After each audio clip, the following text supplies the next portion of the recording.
Okay, so shalom, good morning, ראש חודש טוב, חנוכה שמח.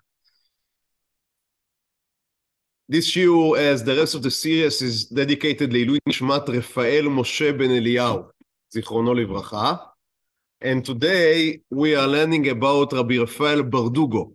Now, I believe that that's the first time we have a direct descendant of one of the Rabbanim we learned about in our shiur. So I would like to acknowledge the presence here of Aaron Berdugo, who is the seventh generation from Rabbi Raphael Berdugo. And let's speak a little about who he was and begin with the background. So Rabbi Raphael Berdugo was born in 1747 in Meknes, in Morocco. Meknes, in Morocco. I heard it pronounced in different ways. I listened to different lectures, so it's interesting. But Meknes, that's Meknes. So 1747 in Meknes, and he came from a very distinguished rabbinical family. So at least two generations before him, we already have very prominent rabbis in his generation, and they are tracing themselves to the Megorashim. In most of what we call the Ma'arab, the Maghreb, I mean the Western world. Now, it is Western. For us, it's very interesting, by the way, because nowadays the whole thing is called the Yahadut HaMizrach, Eastern Jewry. But they call themselves the Ma'arav because they are Western to Eretz Israel. So it's the Ma'arav, or in the way they call it is the Maghreb. So that is the Ma'arav, the West. Now, in most of the Maghreb, in most of the lands of the West, after the expulsion of Jews from Spain in 1492, so after the expulsion of Jews from Spain, the Megorashim, meaning the one that were expelled, they came to the different, they went to either the Ottoman Empire or North Africa. In some of the places, they completely took control of the local community and integrated into it while dominating it. So that was what happened in Tunisia, for example.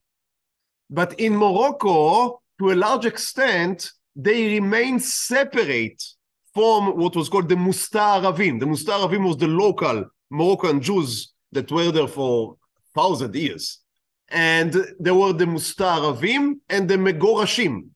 And they kept to their own, even as far as I know, till their aliyah to Eretz Israel in the 50s of last century.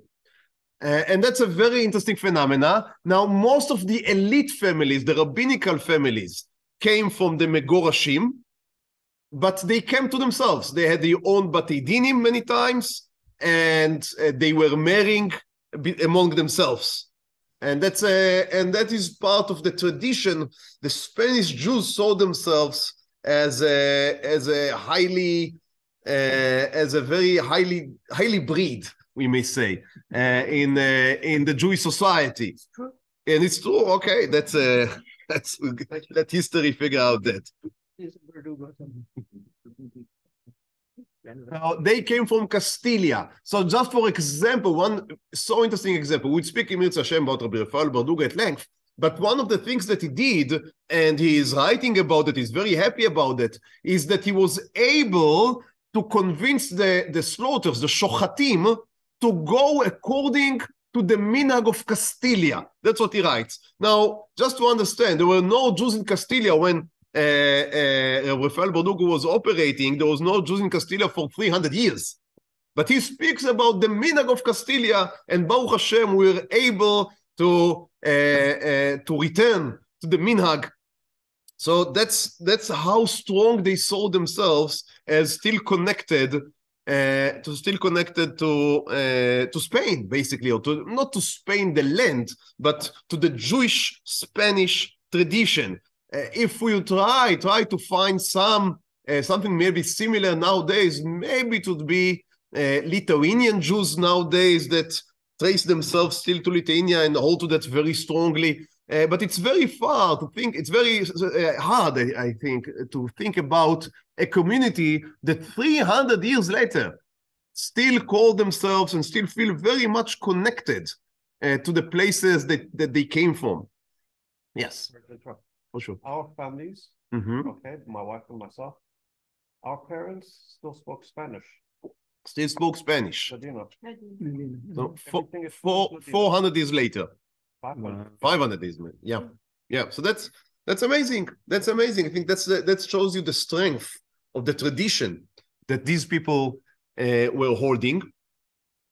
So we have to understand the mindset. So we speak here about elite family, and not only elite family, but people that had the self-esteem of an elite family, of people that are being born in order to lead. And it's very interesting. I had, while I was preparing this shiur, so I had an interview with another descendant of Rabbi Raphael, another Berdugo here in Israel, and he was speaking about the gap, because he said, when I was born, I was raised, and his parents already made Aliyah to Israel, and he was raised still as part of the elite, right? Because they are Berdugo, they are the people that are leading the communities. And he spoke with pain about how he came to the yeshiva here in Israel, which was, as almost all of them were, Ashkenazic institutions, and there they were seen, again, I don't want to be harsh, but they were seen as a big class citizens, and their traditions were either completely dismissed or even mocked. And it was very, very difficult for them, because they came from this feeling that they are the best, they are the elite, they are the ones that are born to lead. And suddenly they came into this harsh reality. So that's in itself. Maybe if we would have a few minutes in the end of the shiur, I would like to speak about the legacy of Raphael Berdugo, and why is it that when we spoke in the last few weeks about the Khatam Sofer, or about Reb Chaim of Volozhin, or especially about the Gaon of Vilna, now I guess 90% of those sitting here were at least familiar with the name before the shiur, even if we don't have too much information, but at least we are familiar with the name. While I would guess that if I would make a random query about Raphael Berdugo and how many people here heard about him, I am sure the numbers would be much lower. So that's something, and that is not because, I mean, he was in the same league, as we would see with this earlier Rabbanim we spoke about. So the difference here is not in his level, his madrega. The difference here is the difference of what happened with the legacies, and that's something that maybe we would want to explore in Yirtzeh Hashem in the few last minutes of the shiur. Okay, so as I said, he was born in 1747 to this very distinguished family.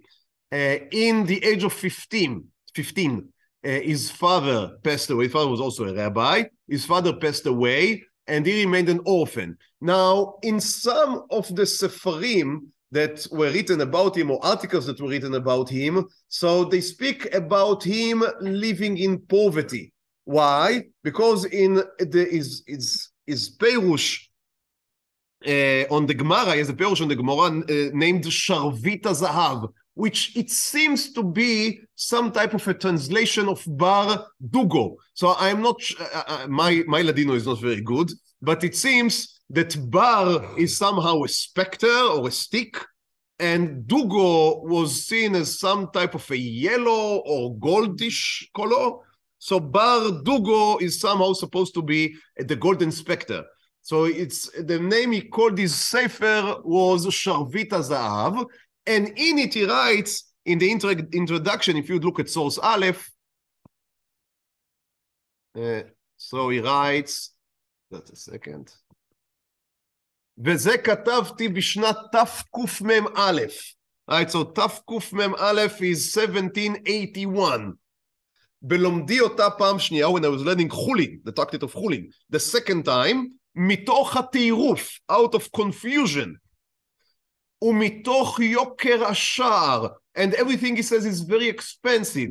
Right? That is what we call that the prices of the goods is high. So that's inflation, right? That's inflation. So the coin has no buying power to buy food. So מתוך יוקר השער, ומתוך חוסר כל השם ירחם, אמן כי רצון. He says, and I am provish, I have nothing. מתוך חוסר כל. So some of the people that are writing about his life write that it seems that he became poor. Why? Because he writes that he has חוסר כל, he has nothing. I think it's a mistake. I'm not an historian in any way. But reading what we read in a few minutes, just looking, it's very important when you learn about the biography of a rabbi, of anyone for that matter, not only to look about what was written about him, you have to understand the historical context. And here I think that some people missed the wider historical context. Because if you read, again from Shabbat Lamed Bet, from his Peirush on the Gemara, he is explaining the paragraph in the Gemara. The Gemara says, בעון ביטול תרומות ומעשרות, because people do not give their tithes, תרומות ומעשרות, שמים נעצרין מלהוריד טל ומטר. So the skies cease to give rain. והיוקר הווה. And then things become very expensive. והשכר אבד. And there are no salaries. ובני אדם רצים אחר פרנסתם. And people are running after their livelihood. ואינן מגיעים, but they are not able to, we would say today, finish the month. Right? They are not able to make ends meet. ונראה, he says, שמלבד היוקר הנמשך בעצירת, כשהוא says that it may happen that a part of just things becoming expensive because there is a famine, because there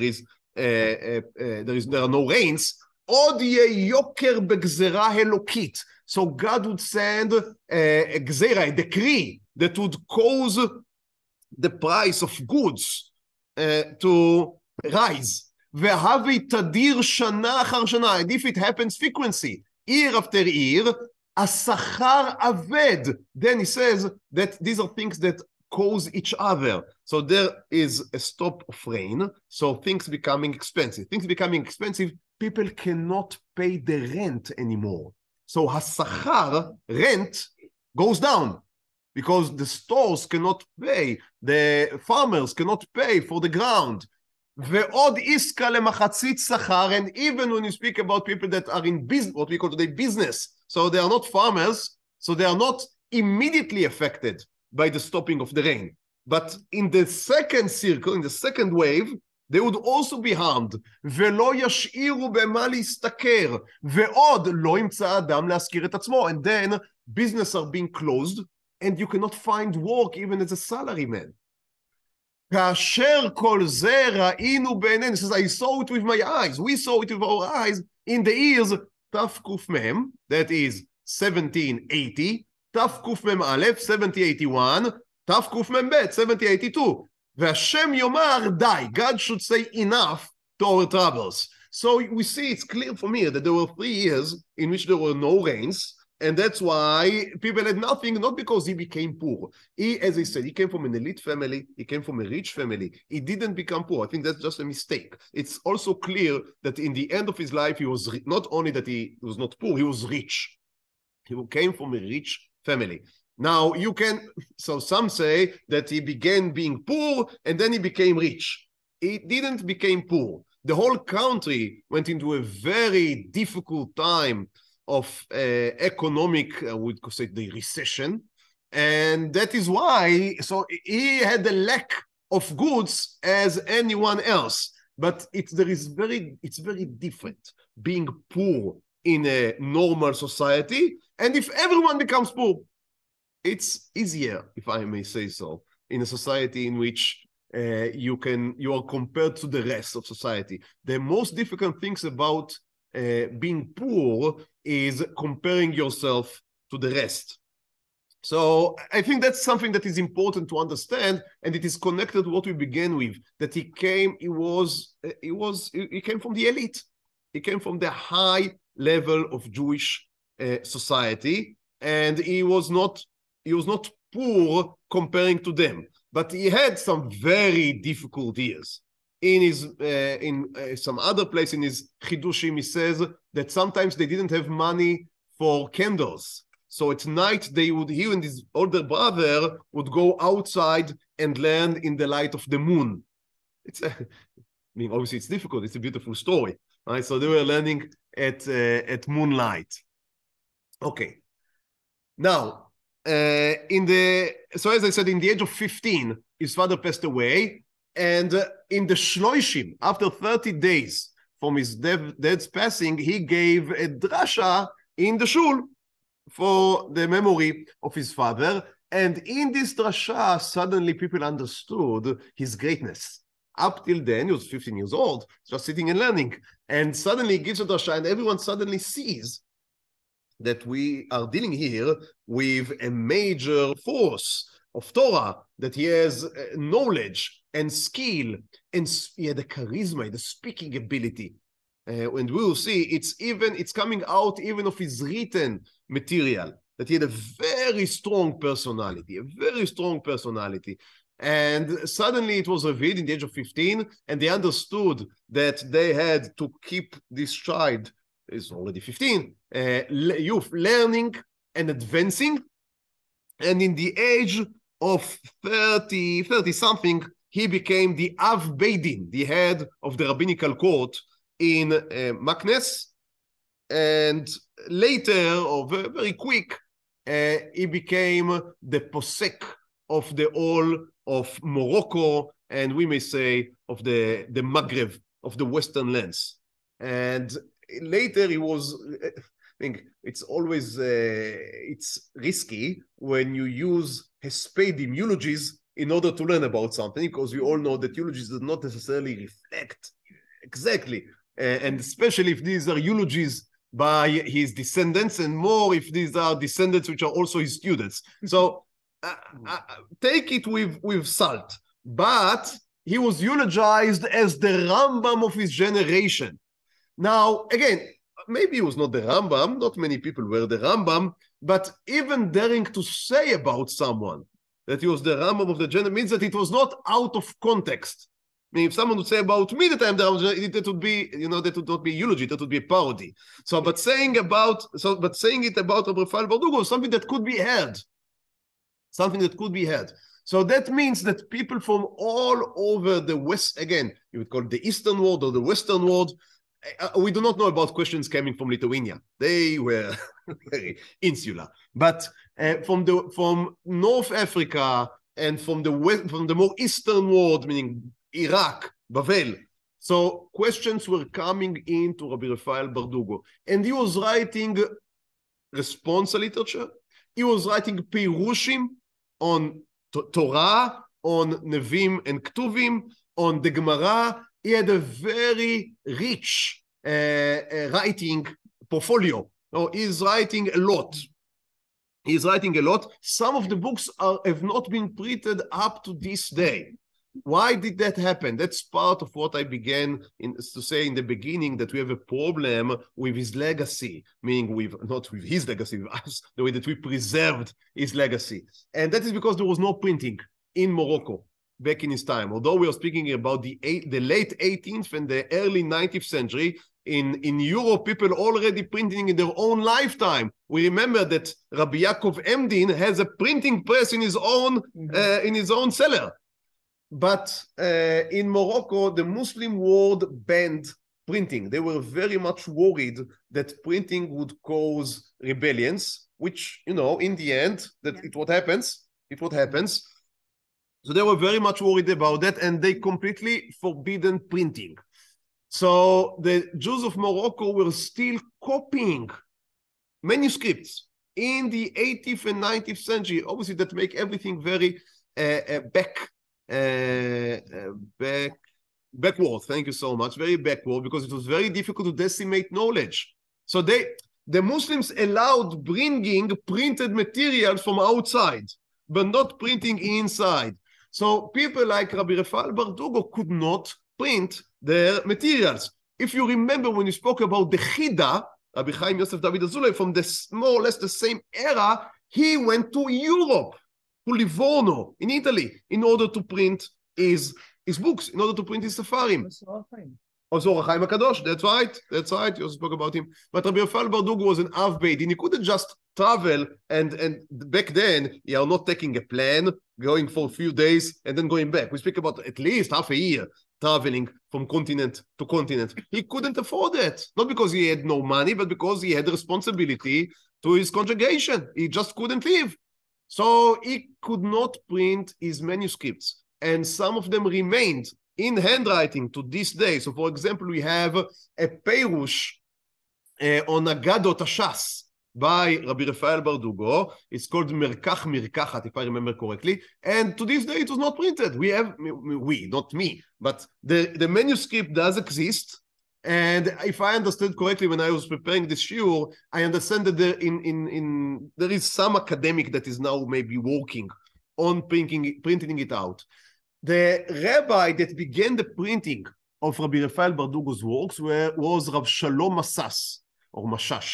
Rav Shalom Masas was a sixth generation to Rabbi Raphael Berdugo, and he was also the א-להית Din of Morocco, and later he became the chief Sephardic rabbi of Yerushalayim, a very known rabbi, and he organized the whole organization. If I remember correctly, the name was Dovev Siftei Yeshenim, meaning people that are asleep, but their lips are still speaking. That is Dovev Siftei Yeshenim.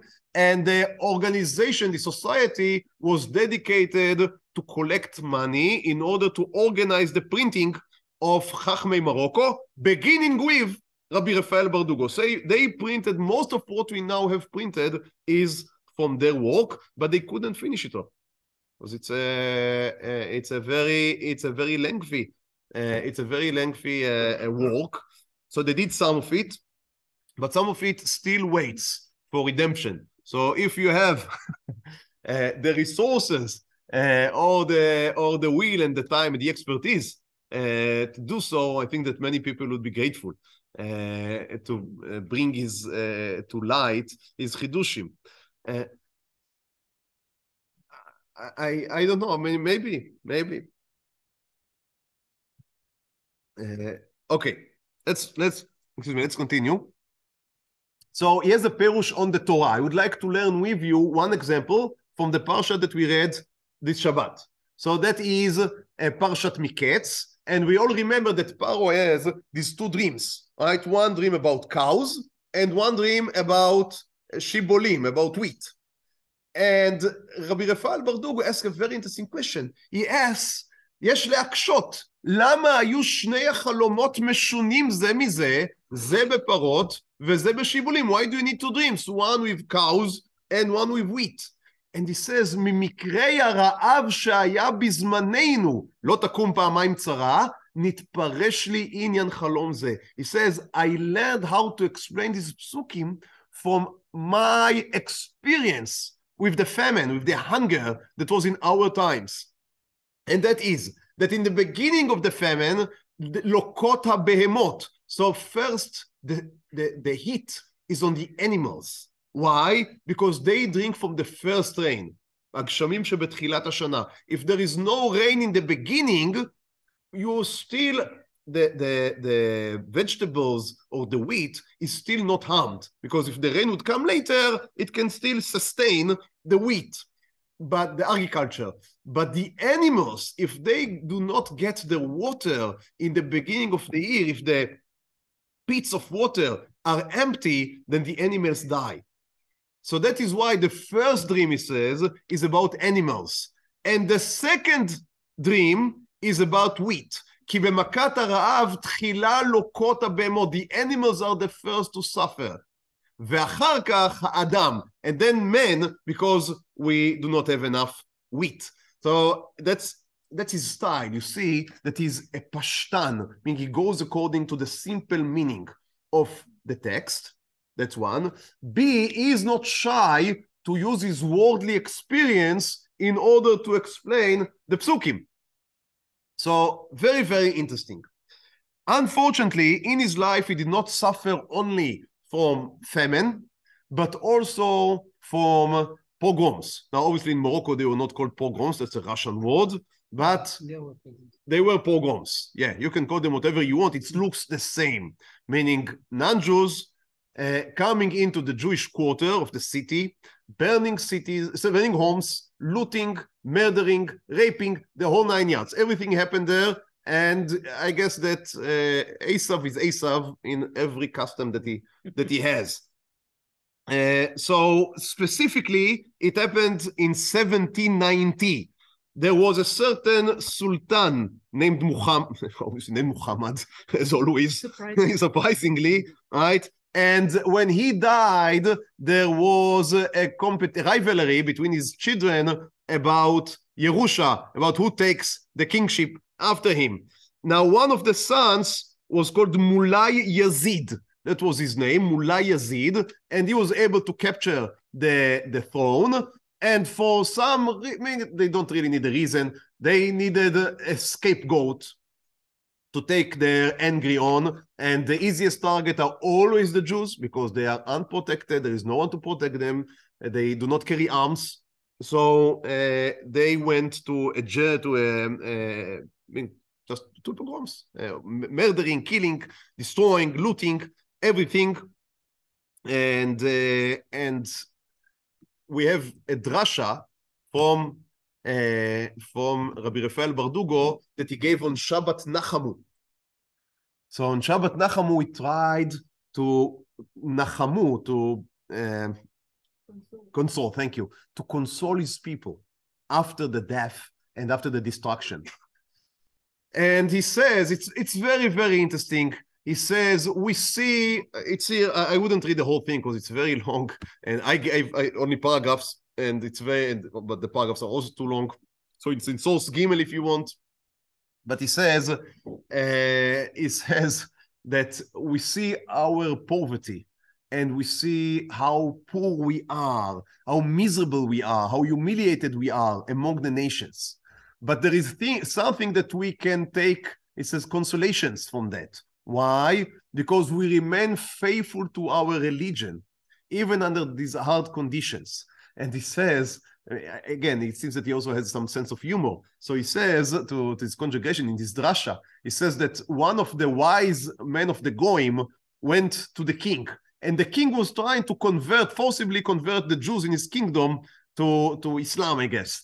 And this wise non-Jewish guy said to the king, you know, Jewishness, that's a disease that do not have a cure. So you won't be able to convert them even by force. That's an uncurable illness. So that's one thing that maybe we can at least take consolation from, that we did not betray. We remain faith to our religion. And then he says something which I think is amazing. He gives a drasha on the pasuk. We say it every morning. לאסור מלכיהם בזיקים, so their kings would be tied בזיקים with ropes, ונכבדיהם, and the respectful people, בחבלי ברזל with iron cuffs, that's the word, yeah, לעשות בהם משפט כתוב, and then we will judge them according to what is written. So says Rabbi Raphael Berdugo, look at the difference between us and them. When they come in these journeys of murder and rape and looting, they do not have mishpat katuv. They do not do it according to any sentence. They just come and it's a lynch. But even when we think about revenge, what type of revenge do we speak about? We do not speak about going to their homes and burning them down and murdering and looting. We speak about taking people into custody, right? לאסור מלכיהם בזיקים ונכבדיהם בחבלי ברזל, and then making a right judgment. לעשות בהם משפט כתוב, and judging them according to justice, and not according to our hot emotions. I think that's so noble from someone that is seeing his community devastated by this. I mean, no one would blame him if he would speak about, not about this pasuk, but about the pasuk of Ashrei sheyochez v'nipetz et olalayich el hasela. Right? No one would blame him for speaking about praise would be the enemy that would take your children and do with them what you did to us. But that's not what he's choosing to speak about. He is speaking about we should keep our calm head even in this difficult hour. So again, I think that's a sign of real a noble man. Now, his devotion to Torah was legendary. And I would give two stories, which it seems that they are returning enough times in order and coming from different sources. So again, as I say before, every story that we tell here in this shiur, these stories, if they are not historically accurate, at least they reflect the historical facts. So in the Hakdama, in the introduction that Rav Masas wrote to Mei Menuchot, which is the commentary of Rav Berdugo on the Torah, he tells the following story, סוס ד' פעם הכינה אשתו הרבנית פתיתי לחם ישן טבולים במים לצורך מאכל התרנגולים. So they have, as many other families back then, they have chickens in their yard. And they were feeding them every day, obviously. And how would they feed them? With old bread that was not eaten, so remnants of bread, crumbles, and they would put it in water and throw it to the chickens. Fine. So one day, his wife, the Rebbetzin, right, the Rabbanit, prepared this chicken food, and for a minute, she put it on the rabbi's table when she was doing something else. ובינתיים רבינו שהיה שקוע בעיונו בתורה, but Rabbi Raphael Berdugo was completely engaged in his Torah learning. חשב שזו ארוחתו שהגישה לו הרבנית, so he saw a plate being put next to him. Come, so he stood up, נטל ידיים, he washed his hands, ברך, made a bracha, ואכל את אותם הפתיתים and ate the chicken's food. ולא הרגיש מאומה, and he is eating, but he's so much into the Torah, into his thoughts, into the questions and the answers, he didn't feel anything. והמשיך בעיונו הזך, continued his learning. and a few minutes later, the Rabbanit came with the real food, for the rabbi, not for the chickens. אמר לרבנו, why do you give me another meal? I already ate. I am satisfied, don't need another meal. Now she was, he says, חרדה רבנית. She was frightened that he ate the food for the chicken. And she asked him, how could you eat? You know, it's crumbles of old bread in water. How could you eat that? And the rabbi answered, they didn't feel anything. So that's, again, this is something that is why it's called Hamalach Raphael, the angel. So that is something that is beyond our standards about this world. Another story is from the time of his passing.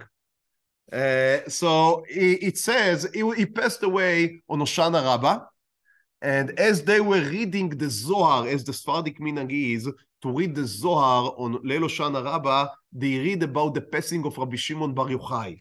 So as they were reading about the passing of Rabbi Shimon Bar Yochai, he was preparing to his own petira, and they called all the chashuvim, all the important people into his room, and he was giving them, he says, he was giving them a musar shmus. He was giving them a rebuke about the importance of learning Torah without straying aside.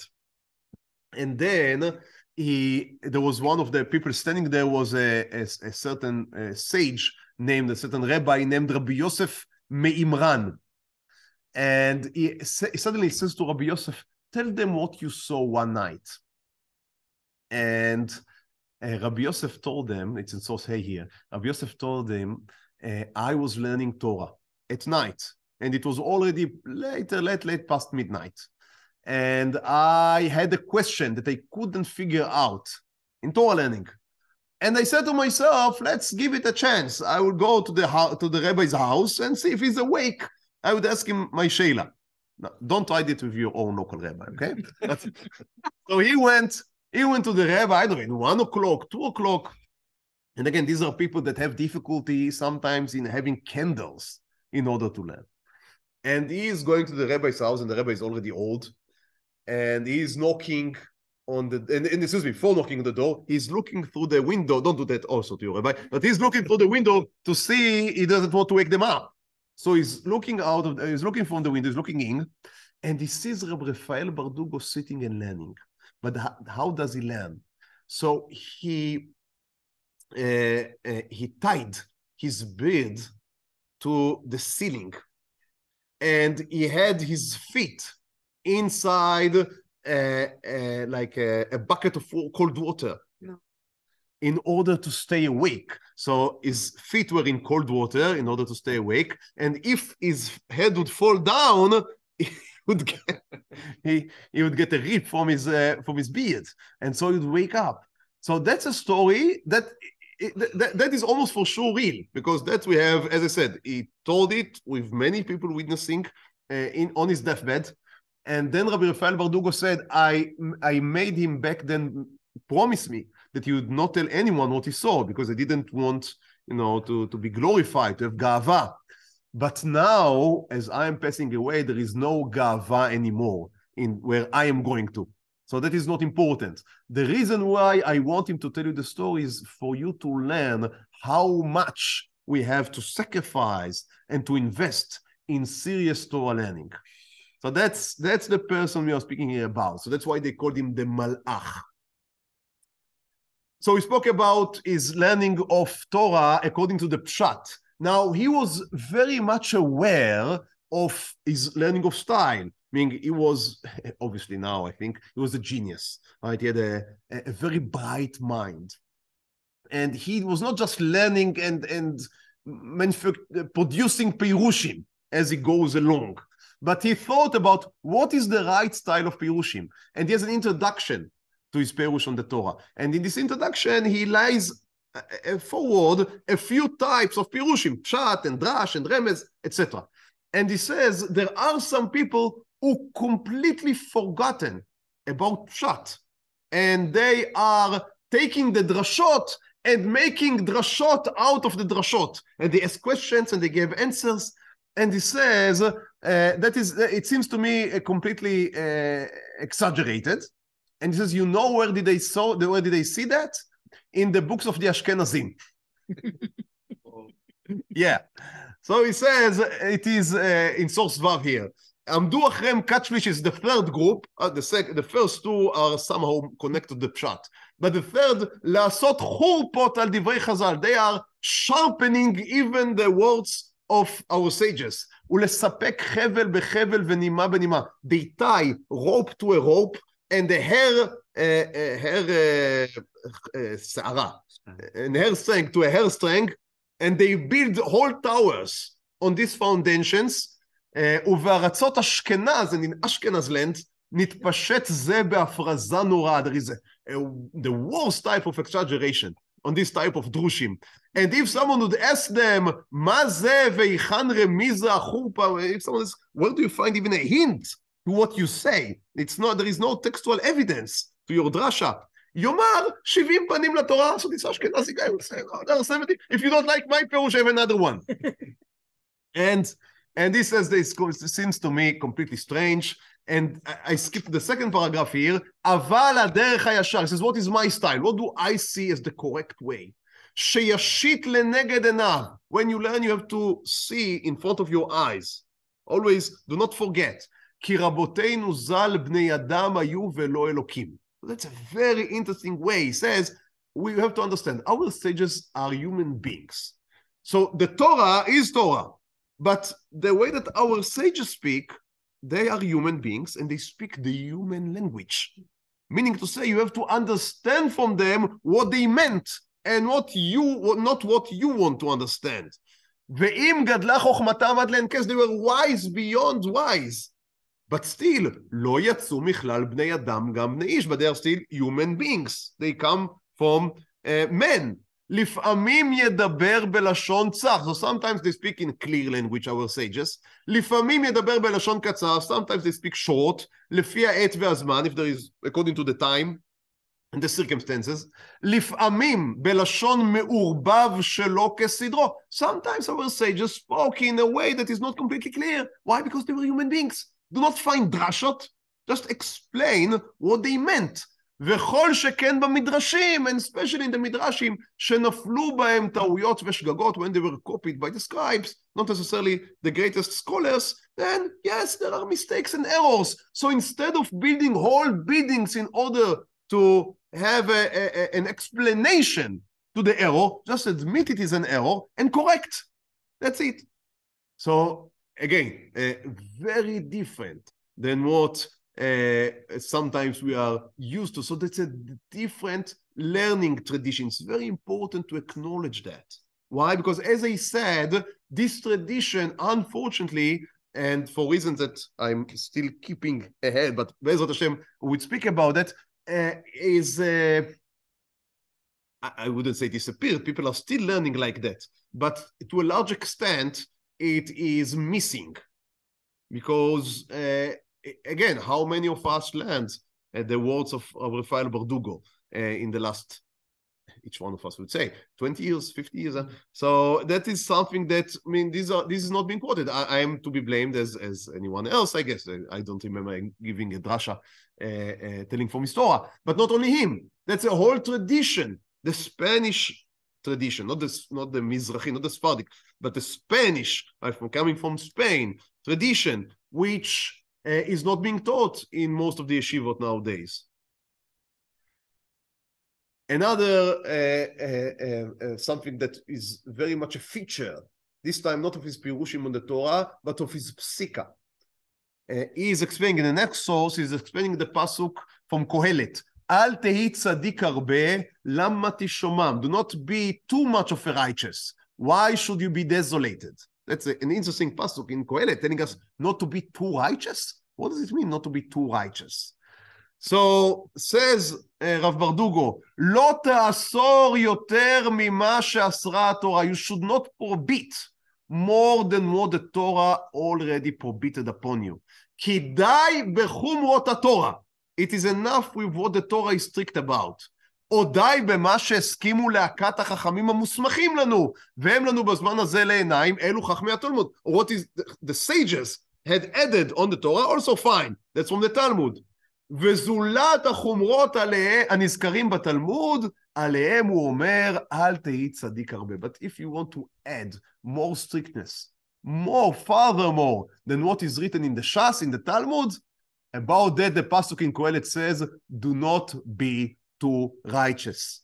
And he says, כמדומלי, I think he says, שכל רבותינו אשכנזים לא פרשו הפסוק הזה. It seems to me that in Ashkenaz this pasuk does not appear in their Kohelet. שהרבו והפריזו על עמידה בחומות. There are too many חומות in the Ashkenazi halacha. וגם וידוי יום הכיפורים. Also look at what we say in the vidui of Yom Kippur. What do we say there? שאנו אומרים בו, it's part of what we admit, our errors, our sins, את אשר אסרת התרתי, ואת אשר התרת אסרתי. So we admit our sin for allowing what is forbidden, and forbidding what is allowed. Now one would ask, what is the problem with forbidding what is allowed? I understand the problem of eating something you're not supposed to eat, but what do you care that I do not eat something that I am allowed to eat? אלא ודאי שאין רצונו של הקדוש ברוך הוא לאסור את המותר. God does not want you to forbid what is allowed. כי בזה יכבד עול התורה על מקבליה, because then it will be too difficult for people to keep the yoke of Torah. ויפרקו עולה חס וחלילה, and then people would get off the דרך, as we say nowadays. והכתוב אומר, but the Torah shouts at us, דרכיה דרכי נועם. The paths of the Torah should be pleasant paths. So do not make it more strict than what it needs to be. That's a very, you remember the Khatam Sofer from last week? It's a very different mindset. It's a very different mindset. Now, people can feel more convenient with one way or the other, but both of them do not come from a point in which they want just to be machmir or to be lenient. These are questions of policy, mostly of education. Khatam Sofer believed that if you want people to join, you need to make it interesting. Right? You need to make it challenging. People do not want to join something that is seen as wish-wash, So make it strong, make it strict, make it last, make it stick. That was the Khatam Sofer school that we spoke about last week. And Rabbi Raphael Berdugo has a completely different interpretation of reality. He says, yes, they see the problems, they see, meaning secularism was not yet so present in his time. It is the next generation in which the French would come to Morocco and then things would really collapse. But he can see what is happening in Ashkenaz, and I think he does know that the tide is moving towards his direction. And he says, I have a completely different mindset of how to engage with this problem. We should not make things too difficult. We should make things easier, and then people would stay. Now, I believe the jury is still open. It's a very difficult question. It's a very difficult question, because I will tell you why. In Ashkenaz, we lost 80% of the people, but the last 20% remaining were very, very, very strict and strong, and kept themselves isolated and kept Torah and learning Torah. On Sfard, you kept 80%, maybe 90% were kept in some connection to what we would call today orthodoxy. There was no reform because you didn't need reform. The rabbis were lenient. On the other hand, it was very difficult to produce yeshivot and to produce institutions of Torah because there was some type of maybe of more of laxity. There is such a word, laxity. So it's a give and take. It's very difficult to give a final verdict. I think it's, as I said, I think it's still open. Even nowadays in Israel, you would see rabbis that, as you can imagine, those with the Ashkenazic tradition would tend more to be strict and to think that we need to raise the bar, and then it would be meaningful, and then people would want to join us. And there are Rabbanim, some of them come more from the Spanish side, which have this other view that if you'd lower the bar, more people would be able to enter the field. Maybe we need both. Maybe it's good that we have these two, all right, these two tendencies. But I think, again, very, very, very interesting. He was also a community leader, and he had many takanot. Takanot means decrees, right, that he gave to his community. Now, in Spain, it seems that they have more force. The courts there in the 18th century had much more force than in Ashkenaz at the parallel time, because in Ashkenaz, the modern state was already on the rise. And the modern state does not like states within the state. For the old type of monarchy, of the feudal system, it was very convenient for the king that the Jews were handling themselves and they were paying their taxes in time, and that's what it. So the old system liked the Jews governing themselves, like this autonomy. But in the modern times, especially from the French Revolution, but even before the French Revolution, even when we speak about Russia, so we have absolutism. When you have absolutism, you want bureaucracy to rule everything. That's the end game. No communities. We want to speak with every citizen, all right? And if you have this body of Jewish politics, it stands in the middle from our ability to control the individual. So the state is dismantling Jewish autonomy in European lands. That's why we have less and less takanot as we go farther and farther into modern territory. Not so in the time of Rabbi Raphael Berdugo. So Rabbi Raphael Berdugo had some very interesting takanot. I brought here two, but there are a lot of them. And these are just two very interesting because they are as relevant nowadays as they were back then. And these are takanot against having too luxurious smachot. So people would do a wedding or a brit milah or a bar mitzvah, and they would do something which is completely out of proportion, and people would send meat to all the Jews in the city. So not only they were doing an event and people would come in, but they were sending food to everyone. So it's a nice thing. That way you are, enlarging the simcha. But that was very difficult for Jews that maybe were not as rich as the high. And you know how it is. It's an arm race. because if you send burekas, now I need to send a chicken, and if I send a chicken, he now needs to send a cow. So that's the way it goes. So he stopped the arm race. He said, you are not allowed to send food to people that do not come in. If they come into your simcha, obviously you should feed them, but don't send food outside. So it was one takana. Another takana that he did was, it seems that he completely canceled the throwing of sweets in the shul. I'm not sure if that was because problems of money or problems of the quorum. But he says, מן הראיה פשוט שבסעודת מילה וזבד הבת מחלקים לאנשים המצויים מיני מתיקה. So they were giving sweets, מיני מתיקה. ביטלנו זה ביטול גמור. So we completely canceled that. כי הוא צער גדול לבעלי בתים. It causes great sorrow to the people. Now, again, I'm not sure if that's a financial sorrow or just they don't want sweets to be given around. Maybe it's not good for your teeth. I'm not sure. It doesn't write exactly. Later he writes, ובפרט כשהם צריכים ומתביישים. It's a real problem when they are poor and in need and they are ashamed to take charity. But it seems that he had problem with the giving itself. I'm not sure why. Maybe it's the giving in shul seemed to him as not so respectful. Didn't want to eat in shul. Maybe not. Again, maybe I don't know. I drink a coffee for that. He passed away, Rabbi Raphael Berdugo, as we said, in Leil Hoshana Rabbah, 1821. That is Taf Kuf Pei Bet. He was 75. 75.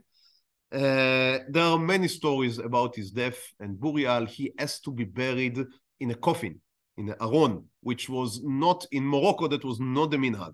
In Morocco, the minhag was as here in Israel, that we bury immediately into the ground. He has to be buried in a coffin.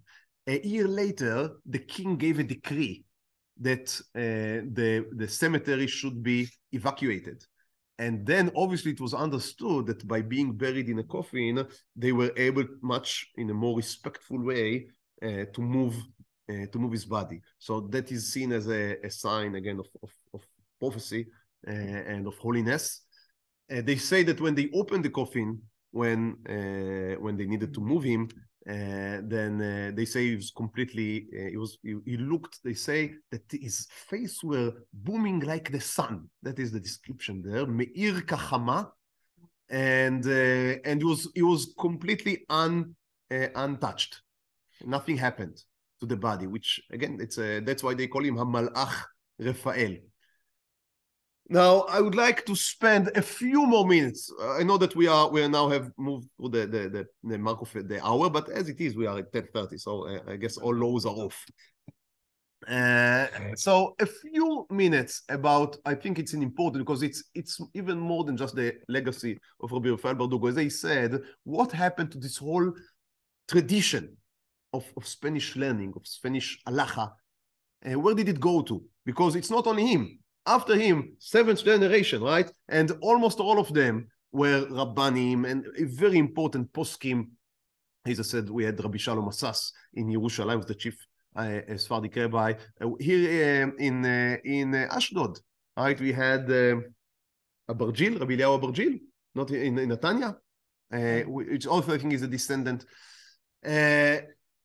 But what did happen? So what did happen was two major things. One is, as I hinted earlier, the French entered into Morocco and they modernized both the Arab society, which is not our interest right now, and also the Jewish society. And that now some Jews with very good intentions have decided that they want to help their back-trodden brothers in Morocco, some French Jews, which were advanced and enlightened and secular. So they built very nice schools with a society that was called Kol Israel Chaverim, Kiach. Very good schools. One problem was they were completely not religious. Meaning they were not completely not religious. It was supposed to be. They would also learn some Limudei Kodesh. The bottom line was that majority of the kids that went into the system of the schools of Kol Israel Chaverim became what we would call today non-frum. Now, not non-form in the Ashkenazic sense, not anti-form, but in the Sephardic sense. So I heard that in South Africa it was similar, people that coming from there. So everyone is Orthodox. He's an Orthodox that comes to shul twice a year, right? Rosh Hashanah and Yom Kippur. But he's an Orthodox. The shul he's not coming to is the Orthodox shul. And that was a situation. Very, very unfortunate. So that was one hit, very strong hit, that the Jews of Morocco received. And then many of them, and some say the elite, emigrated to French because the highest culture was the French culture. So many of them, why were the Moroccan Jews called here in Israel by the Ashkenazim Franks? Right?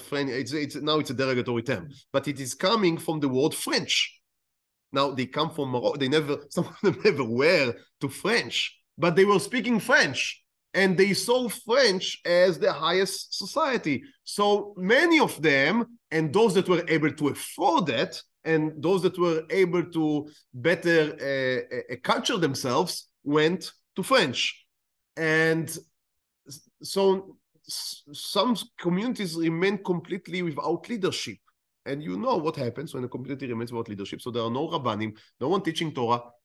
So things were getting very, very much down. And then they came here, and the story I told in the beginning of the shiur is a very typical story of even a family that was a strong family, and a family of Torah.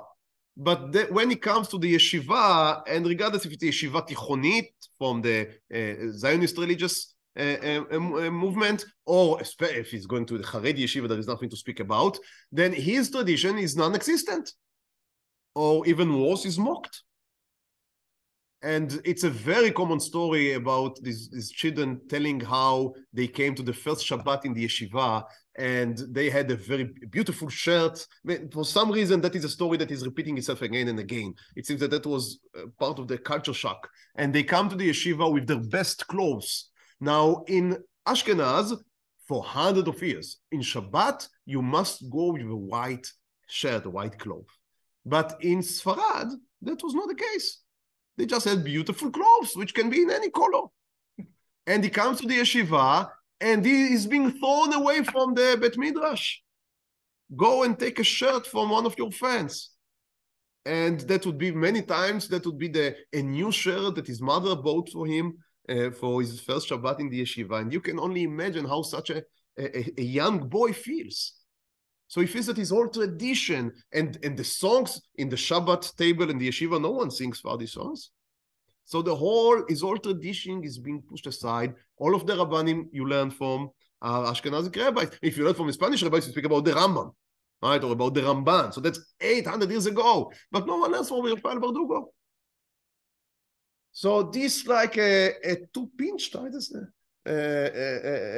move. And so one arm was the loss of the elites who were going to France, and the other arm is again, I don't think that anyone do it out of an evil intention, but the result was a certain type of dikui.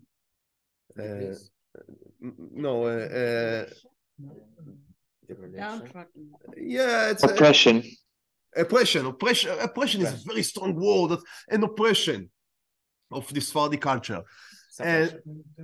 Suppression. Maybe suppression. Yeah, thank you. Suppression of the Sephardic tradition, and that caused in many places that there was a disconnection of this tradition, and it's a sad story. It's a sad story. Nowadays, there are in some places people that are trying to revive this tradition, and we know Rav Mazuz, who is making large efforts in order to reprint and in order to rebring this tradition and legacy into life. And there are others. Bezrat Hashem, when one day we would reach Rav Ovadia Yosef, he is coming from a very different point of view, because maybe some of you would say, yes, we have Rav Ovadia Yosef who revived this legacy. He is not coming from the Spanish legacy. He's coming from a very different place. It's a very important place, but it's a different place than what we spoke about today. So in Mirza Hashem, I do hope to delve deeper into what we call today the Sephardic world. And when we say Sephardic world, it's some type of it's a very hollow, it's a very superficial term, because as we see, just you cannot really say Ashkenazic world, right? Because they are Lithuanian, they are Hasidim, they are Mitnagdim. You cannot just say Ashkenazic world. In the same way, you cannot just say Sephardic world. There are very different traditions within the Sephardic worlds. I hope that Be'ezrat Hashem, as we will continue our learning about the different rabbis and their biographies, would also be able to delve deeper into the Sephardic world, the current Sephardic world, and to understand the different directions that are within in it now. Thank you so much, and Chanukah Sameach. Thank you. תודה רבה, חנוכה שמח. Thank you. Thank you.